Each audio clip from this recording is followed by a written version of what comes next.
Ration కార్డుల కోసం ఎదురుచూస్తున్న తెలంగాణ వాసులకు రేవంత్ రెడ్డి సర్కార్ గుడ్ న్యూస్ చెప్పింది.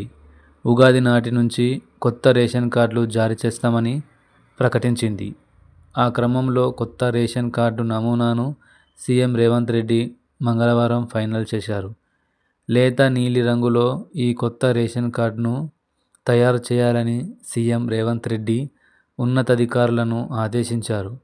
అలాగే రేషన్ కార్డుపై సీఎం రేవంత్ రెడ్డితో పాటు పౌర సరఫరాల శాఖ మంత్రి ఉత్తమ్ కుమార్ రెడ్డి ఫోటోలు ఉండే విధంగా రేషన్ కార్డు నమూనాని ఖరారు చేశారు. ఇక రేషన్ కార్డుపై ప్రత్యేకంగా క్యూఆర్ కోడ్ను ఏర్పాటు చేస్తున్నారు.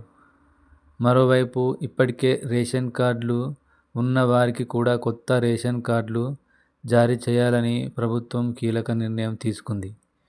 ప్రస్తుతం రాష్ట్రంలో 80 లక్షల రేషన్ కార్డులు ఉన్నాయి. వారందరికీ కూడా కొత్త రేషన్ కార్డులు ఇవ్వాలని సీఎం రేవంత్ రెడ్డి ఆదేశించారు.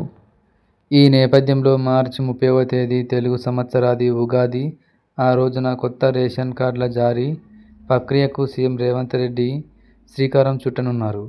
రాష్ట్రంలోని ప్రతి కుటుంబానికి రేషన్ కార్డు ఉండాలనే ఓ స్పష్టమైన లక్ష్యంతో రేవంత్ రెడ్డి సర్కార్ అడుగులు వేస్తుంది. ఎస్వీ ఛానల్ను లైక్ చేయండి, షేర్ చేయండి, సబ్స్క్రైబ్ చేయండి.